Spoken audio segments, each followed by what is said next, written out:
পাকিস্তানের save army Asim মনিরকে হত্যা করতে চেয়েছিল, গুপ্ত হত্যা করতে চেয়েছিল ইসরায়েল।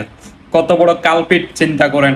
ইসরায়েলের নেতানিয়াহুর যে প্ল্যানটা ছিল, আমি শুরু থেকে এক্সপ্লেন করতেছি যে কত বড় কালপিট, তারা কিভাবে প্ল্যান তৈরি করছে যে তাদেরকে এই বড় একটা হত্যাকাণ্ড, ভয়ঙ্কর হত্যাকাণ্ড ঘটানোর জন্য যে প্ল্যান বাস্তবায়ন করতে চেয়েছিল। যে জুনের যে সামিট ছিল সুইজারল্যান্ডে, যে ইরান অ্যান্ড ইউএস এর মধ্যে যে সিজ ফায়ার 60 ডেজ এর রোডম্যাপ, তো ওখানে আলোচনার জন্য মধ্যস্থকারী ছিল পাকিস্তান অ্যান্ড কাতার। এই ইউএসএ অ্যান্ড ইরানের মধ্যে যে সিজ ফায়ার হতে যাচ্ছিল, এই সামিটটা হয়েছিল, এটা হয়েছিল সুইজারল্যান্ডের লেক লুসানের একটি রিসোর্টে। তো হল রুমে যারা ছিল ওইখানে কেউ জানতো না যে মোসাদ এত বড় একটা হত্যাকাণ্ড প্ল্যান করতে যাচ্ছে। তো এর মাঝখানে ট্রাম্পে একটি নিউজে ও বক্তব্য দেয় এই যে সামিটের মধ্যে আলোচনা মাঝখানে, তখন আলোচনা মাঝামাঝি সময় ছিল। তো ওই সময় ট্রাম্প একটি নিউজে আলোচনা করে যে হুমকি দেয়, সরাসরি হুমকি দেয় ইরানকে, যে ইরান যদি স্ট্রেট অফ হরমুজ ক্লোজ করে দেন ইরানের যত ডেলিগেশন টিম আছে ওরা কেউ জীবিত ওদের দেশে যাইতে পারবে না, সরাসরি হুমকি করে। বাট তখন যে সম্প্রসারিত হচ্ছিল, যে সামিট চলছিল ওইখানে তার বক্তব্যটি সম্প্রসারিত হচ্ছিল, এর মাঝে এই রাশিয়ার যে ইন্টেলিজেন্স সার্ভিস, তারা অনেক আগে থেকে যে সিআইএ অ্যান্ড মোসাদের সমস্ত ডার্ক কমিউনিকেশন হইতে যা আছে ওরা লক্ষ্য করছিল অনেক দিন থেকে। তো ওরা এই ডাটাতে কনফার্ম করে যে তারা যে ট্রাম্পের বক্তব্যটি আসলে কোনো পাকা আওয়াজ ছিল না, এটা সরাসরি হুমকি ছিল, এটি ঘটবে। তো রাশিয়ার যে পুরা ইন্টেলিজেন্স সার্ভিস ওরা পুরো রেড অ্যালার্ম চালু করে দেয়। তো বাট হচ্ছে কি, ইরানের ডেলিগেশন টিমকে তারা সরাসরি তখন এই নিউজটা দিতে পারবে না। ওই সামিটের সমস্ত ডেলিগেশন টিম হল রুমে যারা আছে সবার মোবাইলের ফোন কল হইতে যা আছে সব কিছুর মনিটরিং করছিল মোসাদ। তো সরাসরি তাদেরকে জানানো পসিবল ছিল না।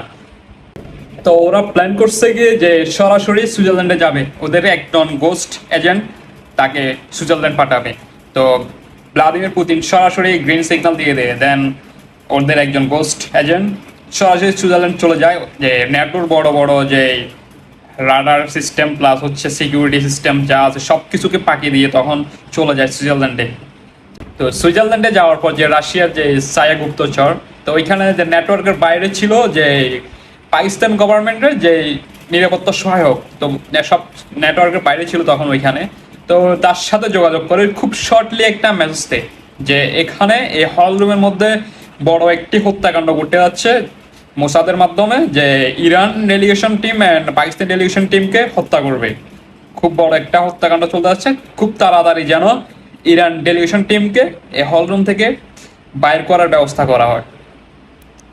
তো পাকিস্তান নিউজটি পাওয়ার পর খুব সেকেন্ডের মধ্যে তাদের ইন্টেলিজেন্স সার্ভিস, তার প্রাইম মিনিস্টার যারা আর ডেলিগেশন টিমে যারা আছে প্লাস ইরানের সাথে খুব শর্টলি টাইমে প্ল্যান করে ফেলে, সমস্ত প্ল্যান করে ফেলে। এর মাঝে হচ্ছে পাকিস্তানি ইন্টেলিজেন্স ডিরেক্ট ইসরায়েলকে যে ডিরেক্ট ওয়ার্নিং দেয় যে তাদের ডেলিগেশন টিমের কাউকে যদি হত্যা করা হয় তাহলে ইসরায়েল নামে যে রাষ্ট্র আছে তাদের ম্যাপ থেকে তাদেরকে ওয়াইপ আউট করে দেওয়া হবে ডিরেক্ট।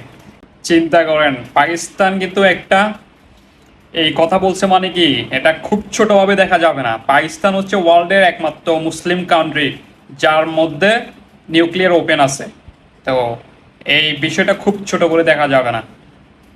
তো এর মাঝে হচ্ছে এই ওদের প্ল্যানটা সব কিছু করে ফেলে। এর মাঝে যে ট্রাম্পের যে নিউজটা সম্প্রসারণ হয়েছিল যে ইরানকে ডিরেক্ট হুমকি দিছে, তো তারা খুব নাটকীয়ভাবে যে ইরান যে ওয়ার্কআউট করে ফেলে যে ট্রাম্প আমাদেরকে হুমকি দিছে, আমরা কোনো আলোচনায় বসবো না। তো ওই প্ল্যানটা ওইভাবে প্ল্যান করে ওরা ওইখান থেকে ওয়ার্কআউট করে চলে যায় এই জায়গা থেকে। তো এর মাঝে সমস্ত যে প্ল্যান ইসরায়েলের মোসাদ প্লাস সিআইএ মিলে যে প্ল্যান করছিল নেতানিয়াহুর নির্দেশে, সমস্ত প্ল্যানটা আর কার্যকর হয় না। সুইজারল্যান্ডের এই সামিটের মধ্যে এই পদ্মার আড়ালে এত বড় ভয়ঙ্কর নেতানিয়াহুর নির্দেশে যে কালপিট, ওর নির্দেশে ভয়ঙ্কর মোসাদের যে প্ল্যানটা ছিল তা আর বাস্তবায়ন হয় না একমাত্র রাশিয়ার কারণে। রাশিয়াকে আসলে সেলুট জানানো দরকার, আর না হলে আজকে যে আব্বাস আরাকচি, ইরানের এত বড় ডেলিগেশন টিমের আব্বাস আরাকচি তারা যারা ছিল প্লাস হচ্ছে এই পাকিস্তানের সেফ আর্মি আসিম মনির, এদেরকে আসলে পুরোই শেষ করে দিত। হত্যাকাণ্ড, আজকে বড় একটা হত্যাকাণ্ড আমরা দেখতে হইতো এই সামিরের মধ্যে। জিও পলিটিক্যাল যে খেলা চলতেছে, খুব শীঘ্রই এই পাকিস্তান একটা টার্গেট থাকবে। ইসরায়েল পাকিস্তানকে খুব টার্গেটে রাখছে। ইসরায়েল কখনো সরাসরি পাকিস্তানকে অ্যাটাক করবে না, কারণ হচ্ছে পাকিস্তান ওয়ার্ল্ডের এমন একটি কান্ট্রি, ওয়ার্ল্ডের একমাত্র মুসলিম কান্ট্রি যার মধ্যে নিউক্লিয়ার ওপেন্স আছে, যে নিউক্লিয়ার অ্যাটম বোম। এই কারণে সরাসরি কখনোই পশ্চিমারা পাকিস্তানকে অ্যাটাক করবে না, করার সাহসটা পাবে না, বাট তাদেরকে সিস্টেমেটিকলি শেষ করে দেওয়ার ট্রাই করবে। ইসরায়েলের টার্গেট এখন নেক্সট পাকিস্তান,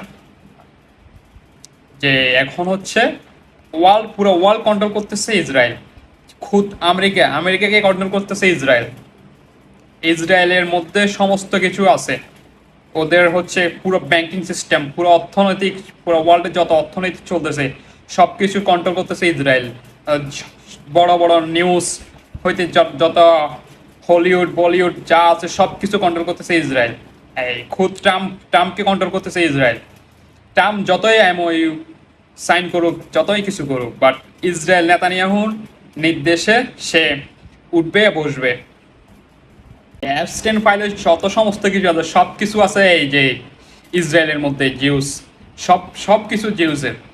তো ট্রাম্পকে কন্ট্রোল করতেছে, পুরো আমেরিকাকে কন্ট্রোল করতেছে। আমেরিকার বড় বড় যত সমস্ত কিছু আছে, ওদের সেন্ট্রাল ব্যাংক হতে যা আছে সব কিছু, এভরিথিং, সব কিছু ইসরায়েলের হাতে, বড় বড় জিউসদের হাতে।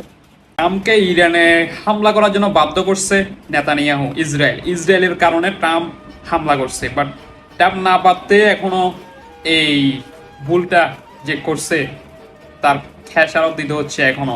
বাট কিছু করার নাই, ট্রাম্পের হাত বাঁধা। ট্রাম্প চাইলেও এখন কিছু করতে পারবে না।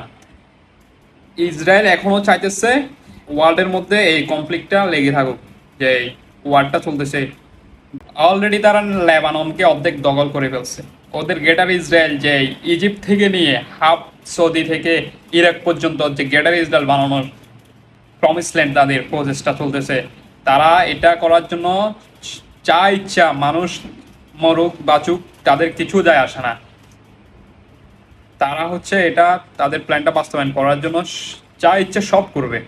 খুদ যে এই কনফ্লিক্টটা চলছিল ইরানের সাথে, যে আমেরিকা, এরা ছিল ইসরায়েলের সাথে ইরানের, বাট হয়ে গেছে আমেরিকার সাথে ইরানের।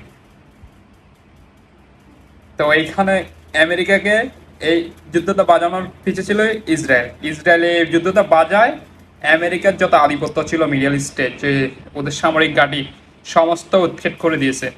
এটাই চাইছিল ইসরায়েলে, চাইছিল কি আমেরিকা আধিপত্য মিডল ইস্ট থেকে আস্তে আস্তে উঠে যাবে, দেন তারা তাদের প্ল্যানটা আস্তে আস্তে বাস্তবায়ন করবে ইসরায়েলি, তাদের যে প্রমিস ল্যান্ড, গ্রেটার ইসরায়েল।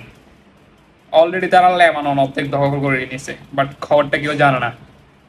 ওয়ার্ল্ডে যে ম্যাট্রিক্স চলতেছে, আমরা চোখে কি দেখতেছি আর পিছে কি চলতেছে, এগুলো আমি আপনাদের মাঝে শেয়ার করলাম। তো সবাই ঘুম থেকে উঠে ওয়ার্ল্ডটা একটু চেনার চেষ্টা করেন, যে ওয়ার্ল্ডে আসলে কি চলতেছে।